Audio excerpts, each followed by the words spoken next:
Hi, my name is Arpit Narechania and I'm happy to present Lumos, Increasing Awareness of Analytic Behavior During Visual Data Analysis.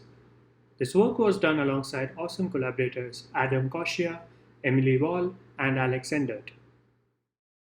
Visual data analysis tools help users investigate characteristics of their data through inspection of attributes, creation of visualizations, application of filters, and subsequent inspection of values. While this is great, things can go wrong. Have you ever wondered if you underemphasized on certain aspects of data? For example, you did not consider the genre attribute at all. Likewise, what about overemphasis? For example, you applied a filter that made you consider movies with high Rotten Tomatoes rating only. If yes, then your analytic behavior was probably biased. In this work, we define biased analytic behavior as the deviation of the distribution of users' interactions with data from an expected baseline behavior. Now, how would you respond if a system mirrored these analytic behaviors back to you? Existing systems such as Tableau do not offer this feature yet.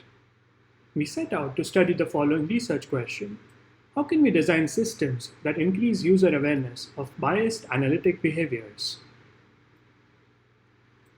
We reviewed existing work on visualizing graphical traces of analytic provenance from mouse interactions or typed lines of code, such as scented widgets, graph trails, and a VS Code extension called Footsteps. We also reviewed metrics that characterize user behavior during visual data analysis. In this work, we utilized the metrics by Wall et al. To model users' analytic behavior. Inspired by these works, we designed a provenance visualization technique called interaction traces, which provides visual feedback of the user's analytic behavior in the user interface. We devised two types of interaction traces. First, in situ, where the visual scent is added at the place of interaction. For example, in a scatter plot, each data point is colored in different shades of blue when it is hovered. And second, ex situ, where the visual scent is added in an external view. For example, a bar chart that updates when data points in the adjacent scatterplot are hovered. For in situ interactions with data values, if it is a unit visualization, such as a scatterplot, then one hover interaction equals 1 unit of focus for each data point. Whereas if it is an aggregate visualization, such as a bar chart, then one hover interaction on a bar equals 1 by n units of focus for each data point that belongs to the bar. And greater the total units of focus, darker the shade of blue. For in situ interactions with attributes, one encoding change is counted as 1 unit of focus. Similarly, one filter change is also counted as 1 unit of focus.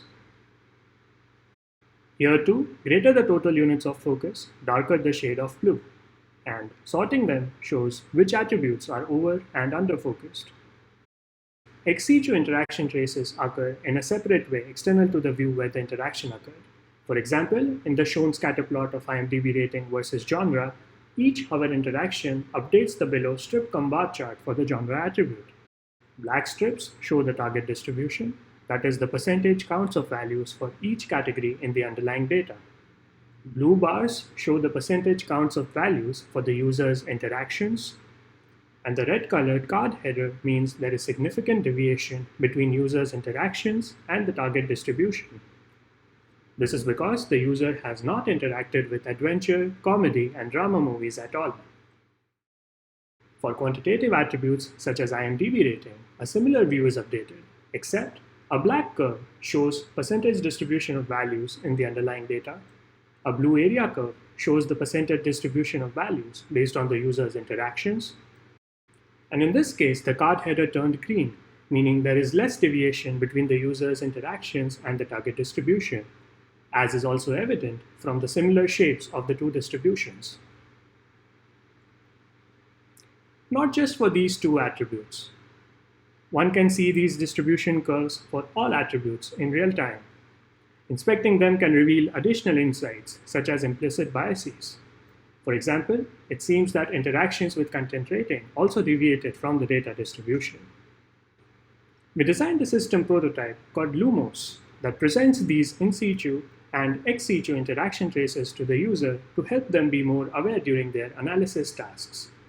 Imagine Chris, a data analyst, is tasked to analyze a dataset of movies and determine characteristics of successful movies.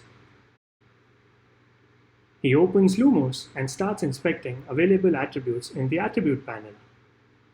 He creates a scatterplot of worldwide gross against production budget from the encodings view. He also applies a temporal filter to only see more recent movies and begins inspecting resultant profitable movies in the visualization.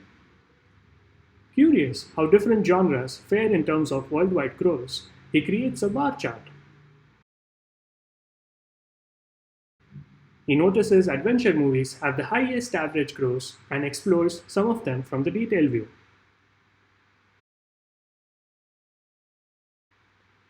At this point, he wonders if he is missing something. He looks at the attribute panel and finds that he has only considered profitability and not ratings as a success metric. Acknowledging his oversight, he creates a scatterplot with IMDb rating and worldwide gross and finds some highly rated movies that were also commercially successful. Wondering if he has missed more things, he looks at the distribution panel and sees a red-colored creative type attribute. He notices that he has focused less on contemporary fiction and dramatization movies and applies a filter to only interact with those movies.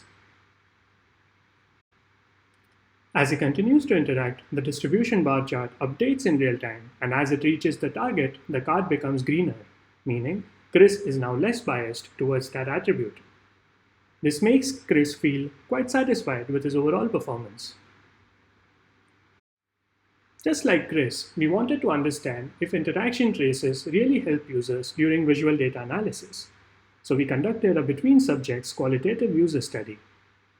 We recruited 24 participants who were students, researchers, and industry professionals, all from a computing or related field. We randomly divided them into two groups: control, without interaction traces, and awareness, with interaction traces enabled. We tasked participants to analyze a dataset of movies to recommend the characteristics of movies that a movie production company, such as Netflix, should make next.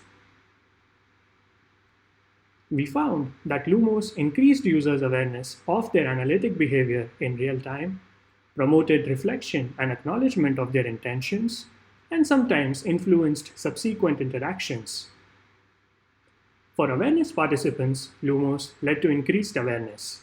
P5 reflected that they had already spent a lot of time on release year and shifted their attention to see something else.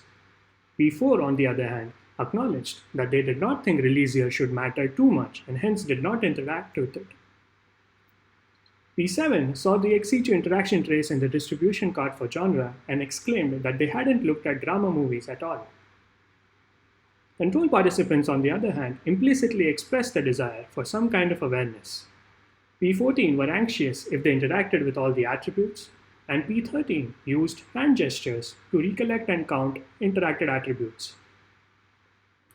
We also conducted temporal analysis and observed instances wherein interaction traces influenced subsequent interactions. We plotted the AD, or attribute distribution metric by volatile, against the elapsed study time for each attribute across each participant.